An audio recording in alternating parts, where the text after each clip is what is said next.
السلام علیکم ورحمۃ اللہ وبرکاتہ۔ میرے پیارے آقا علیہ الصلوۃ والتسلیم کے پیارے دیوانوں، خاتون جنت حضرت فاطمۃ الزہرا رضی اللہ تعالیٰ عنہا کی کنیزوں، مکاشفۃ القلوب کے ایپیسوڈ نمبر 56 میں آپ تمام کا استقبال ہے۔ الصلاۃ والسلام علیک یا رسول اللہ، الصلاۃ والسلام علیک یا حبیب اللہ، الصلاۃ والسلام علیک یا نبی اللہ، وعلی آلک واصحابک یا نور اللہ، صلی اللہ تعالی علیہ وسلم۔ میرے پیارے آقا علیہ الصلوۃ والتسلیم کے پیارے دیوانوں، خاتون جنت حضرت فاطمۃ الزہرا رضی اللہ تعالیٰ عنہا کی کنیزوں، ہم اور آپ پچھلے 3 ایپیسوڈ سے 39ویں باب سے اعمال، میزان اور نار جہنم کے تعلق سے درس سماعت کر رہے ہیں۔ اسی درس سے آخری پیغام پیش کر کے پھر انشاءاللہ ہم 40ویں باب کی طرف بڑھیں گے۔ حضرت داؤد علیہ السلام کی بارگاہ الہی میں التجا۔ حضرت داؤد علیہ السلام نے بارگاہ الہی میں عرض کی، الہی، جب میں سورج کی تپش پر صبر نہیں کر سکتا تو تیرے جہنم کی آگ پر کیسے صبر کروں گا؟ میں تیری رحمت کی آواز سننے کا حوصلہ نہیں رکھتا، تیرے عذاب کی آواز کیسے سنوں گا؟ اے ناتواں، ان ہولناکیوں پر غور کر اور سمجھ لے کہ اللہ تعالیٰ نے آگ کو اس کی تمام تر ہولناکیوں کے ساتھ پیدا کیا ہے اور اس میں رہنے والوں کو پیدا کر دیا ہے جو نہ کم ہوں گے نہ زیادہ۔ اللہ تعالیٰ ان کا فیصلہ فرما چکا ہے، فرمان الہی ہے، اور انہیں حسرت کے دن سے ڈرائیے جب کام مکمل کیا جائے گا اور وہ غفلت میں ہیں اور ایمان نہیں لاتے۔ اپنی جان کی قسم، اس میں قیامت کی طرف اشارہ ہے، بلکہ یوم ازل مراد ہے، لیکن چونکہ ان فیصلوں کا اظہار قیامت کے دن ہونا ہے، اس لیے اسے قیامت سے منسوب کیا گیا ہے۔ تجھ پر تعجب ہے کہ اس بات کو جانتے ہوئے بھی کہ جانے میرے حق میں کیا فیصلہ ہو چکا ہے، تو دنیاوی برائیوں اور کھیل کود میں مشغول ہے اور غفلت میں پڑا ہے۔ اگر تیری تمنا یہ ہے کہ کاش تجھے اپنے ٹھکانے اور انجام کا پتہ چل جائے، تو اس کی چند علامتیں ہیں، ان پر نظر کر اور پھر اپنی امیدیں قائم رکھ۔ پہلے تو اپنے احوال اور اعمال کو دیکھ، اگر تو ہر اس عمل پر کاربند ہے جس کے لیے اللہ تعالیٰ نے تجھے دنیا میں بھیجا ہے اور تجھے نیکیوں سے محبت ہے، تو سمجھ لے کہ تو جہنم سے دور ہے۔ اور اگر تو نیکی کا ارادہ کرتا ہے مگر ایسے موانع حائل ہو جاتے ہیں کہ تو نیکی نہیں کر پاتا، لیکن جب برائی کا ارادہ کرتا ہے تو اسے آسانی سے کر لیتا ہے، تو سمجھ لے تیرے لیے فیصلہ ہو چکا ہے، کیونکہ جیسے بارش کا وجود سبزے کو نشو و نما اور دھواں آگ پر دلالت کرتا ہے، تو اسی طرح یہ کام بھی برے انجام کا پتہ دیتا ہے۔ فرمان الہی ہے، نیک نعمتوں اور بدکار جہنم میں ہوں گے۔ اپنے اعمال کو ان آیات کے آئینے میں دیکھ، تب تو اپنا مقام پہچان لے گا۔ واللہ عالم۔ میرے پیارے آقا علیہ الصلوۃ والتسلیم کے پیارے دیوانوں، خاتون جنت حضرت فاطمۃ الزہرا رضی اللہ تعالیٰ عنہا کی کنیزوں، اسی کے ساتھ 39واں باب مکمل ہوا۔ اب آئیے 40ویں باب کی طرف چلتے ہیں۔ فضیلت اطاعت۔ اطاعت خداوندی کے معنی تمام نیکیوں کو پا لینا ہے۔ اللہ تعالیٰ نے قرآن مجید کی بہت سی آیات میں لوگوں کو ایسی بات کی ترغیب دی ہے، اور اسی لیے انبیاء اکرام کو مبعوث فرمایا تاکہ لوگوں کو نفس کی تاریکیوں سے نکال کر اللہ تعالیٰ کی معرفت کی روشنی میں لائیں، اور وہ اس جنت سے نفع اندوز ہوں جو نیکیوں کے لیے تیار کی گئی ہیں، کہ اس جیسی جنت کسی آنکھ نے نہیں دیکھی، کسی کان نے نہیں سنی، اور کسی دل میں اس کا تصور بھی نہیں گزرا۔ لوگوں کو فضول نہیں پیدا کیا گیا، بلکہ اس لیے پیدا کیا گیا ہے کہ بروں کو ان کی برائی کی سزا ملے اور نیکوں کو ان کی نیکیوں کا اجر عطا ہو۔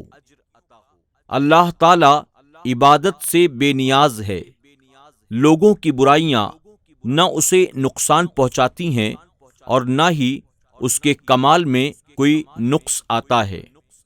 اگر مخلوق اللہ تعالیٰ کی عبادت نہ کرے تب بھی اللہ تعالیٰ کی بارگاہ میں ایسے فرشتے ہیں جو صبح و شام رب کی حمد کرتے رہتے ہیں اور کبھی نہیں تھکتے۔ جس شخص نے نیکی کی اس نے اپنے لیے کی، اور جس نے گناہ کیا اس کا عذاب اسی کی گردن پر ہوگا۔ اللہ تعالی غنی ہے اور تم فقیر ہو۔ حیران کرنے والی بات تو یہ ہے کہ ہم اگر کوئی غلام خریدتے ہیں تو اس بات کو پسند کرتے ہیں کہ وہ ہر وقت خدمت مامورہ پوری چستی سے سر انجام دیتا رہے، ہمارا مطیع و فرما بردار رہے، حالانکہ اسے معمولی قیمت سے خریدا گیا ہے۔ اس کی ایک غلطی پر اسے دشمن سمجھ لیتے ہیں، بے انتہا غصہ کرتے ہیں، اس کا کھانا بند کر دیتے ہیں، اسے آنکھوں سے دور کر دیتے ہیں یا پھر اسے بیچ دیتے ہیں۔ لیکن ہم اس مالک حقیقی کی اطاعت نہیں کرتے جس نے ہمیں بہترین صورت میں پیدا کیا ہے۔ ہم بارش کے قطروں کے برابر گناہ کرتے ہیں، مگر وہ اپنی نعمتیں ہم سے نہیں روکتا، اپنی رحمت کی نصرت یعنی مدد نہیں روکتا، جس کے بغیر ہمارے لیے ایک قدم چلنا بھی مشکل ہو جائے۔ اگر وہ چاہے تو ہمیں ایک گناہ کے بدلے پکڑنے پر قادر ہے، مگر وہ ہمیں مہلت دیتا ہے تاکہ ہم توبہ کریں، اور وہ توبہ قبول فرما کر ہمارے گناہوں کو بخش دے اور ہمارے عیوب ڈھانپ لے۔ ہر عقل مند بخوبی جانتا ہے کہ اطاعت و فرمانبرداری کے لائق کون ہے۔ وہ اسی ذات کی طرف متوجہ ہوتا ہے، اسی کے دامن رحمت میں پناہ ڈھونڈتا ہے۔ جب اس سے کوئی گناہ سرزد ہوتا ہے تو وہ اپنے خالق کی طرف رجوع کرتا ہے، اس کی رحمت سے نا امید نہیں ہوتا۔ جب اس سے کوئی گناہ سرزد ہوتا ہے تو وہ اپنے خالق کی طرف رجوع کرتا ہے، اس کی رحمت سے نا امید نہیں ہوتا، اور اس کے انعامات کا شکر ادا کرتا رہتا ہے، یہاں تک کہ وہ اللہ تعالیٰ کے دوستوں میں شمار ہونے لگتا ہے۔ جب اسے موت آتی ہے تو وہ دیدار الہی کا مشتاق اور رب بے نیاز اس سے ملاقات کا خواہش مند ہوتا ہے۔ حضرت ابو درداء رضی اللہ تعالیٰ عنہ نے حضرت کعب رضی اللہ تعالیٰ عنہ سے کہا، مجھے توریت کی ایک خاص آیت سناؤ۔ انہوں نے جواب میں یہ آیت سنائی۔ مفہوم: رب فرماتا ہے، نیکوں کو میرے دیدار کا شوق ہے اور میں ان کی ملاقات کا ان سے بھی زیادہ خواہش مند ہوں۔ حضرت کعب نے کہا، اس آیت کے حاشیہ میں لکھا ہوا ہے کہ جس نے مجھے تلاش کیا پا لیا، اور جس نے کسی اور کو ڈھونڈا وہ میرے دیدار سے محروم رہا۔ حضرت ابو درداء رضی اللہ تعالیٰ عنہ فرمانے لگے، بخدا میں نے حضور اکرم صلی اللہ علیہ وسلم سے بھی ایسا ہی سنا ہے۔ دنیا والوں کو حضرت داؤد علیہ السلام کی زبانی پیغام الہی۔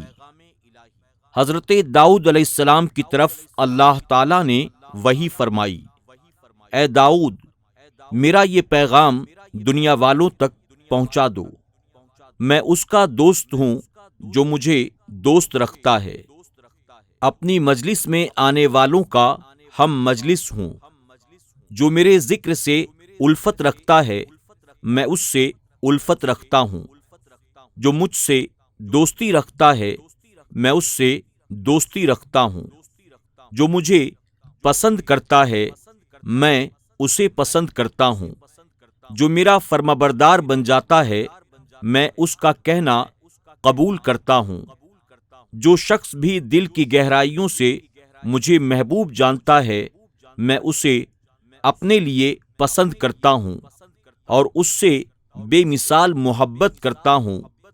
جس نے حقیقتاً مجھے طلب کیا اس نے مجھے پا لیا، اور جس نے غیر کو طلب کیا وہ مجھ سے محروم رہا۔ پس اے دنیا والوں، تم کب تک دنیا کے دھوکے میں رہو گے؟ میری کرامت، دوستی اور ہم مجلس کی طرف آؤ، مجھ سے انس رکھو، میں تجھے اپنی محبت سے مالا مال کر دوں گا، کیونکہ میں نے اپنے دوستوں کا خمیر ابراہیم خلیل اللہ، موسیٰ نجی اللہ اور محمد صفی اللہ علیہم السلام کے خمیر سے بنایا ہے۔ ان کی روحیں اپنے نور سے اور نعمتیں اپنے جمال سے پیدا کی ہیں۔ ایک صدیق پر الہام کا نزول اور صدیقین کی صفات۔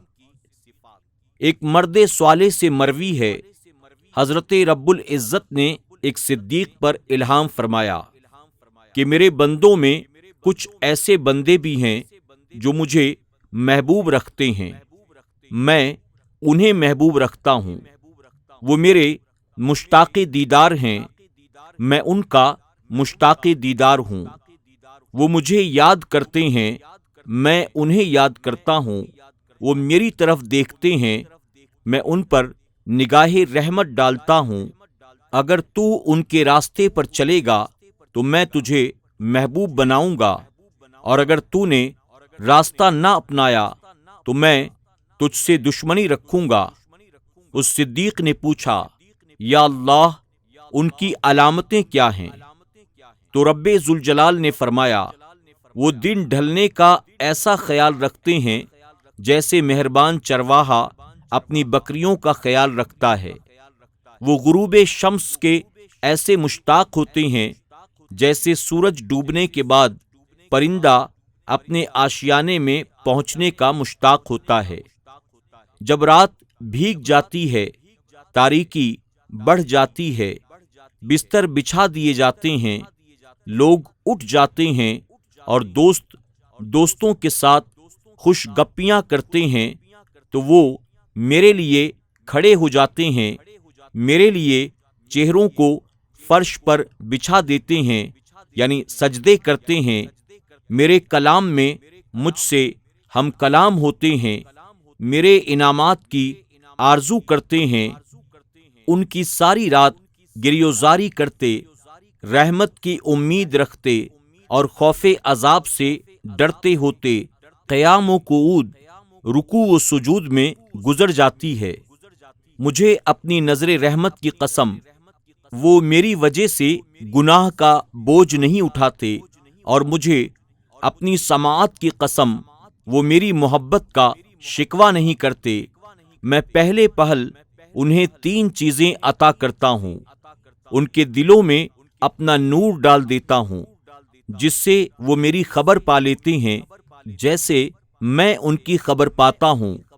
دوسرے یہ کہ اگر زمین و آسمان اپنی تمام تر اشیاء کے ساتھ ان کے میزان عمل میں رکھ دی جائیں تب بھی ان کے پلے ہلکے ہوں گے اور میں ان کی نیکیاں بھاری کر دوں گا۔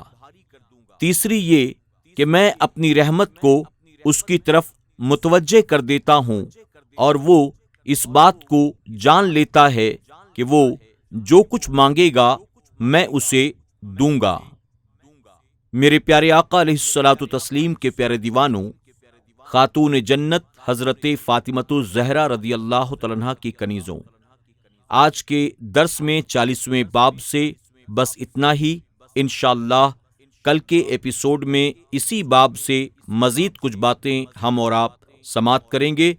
تب تک کے لیے اجازت، اپنا خیال رکھیں اور اپنی دعاؤں میں ہمیں ضرور یاد رکھیں۔ السلام علیکم ورحمۃ اللہ وبرکاتہ۔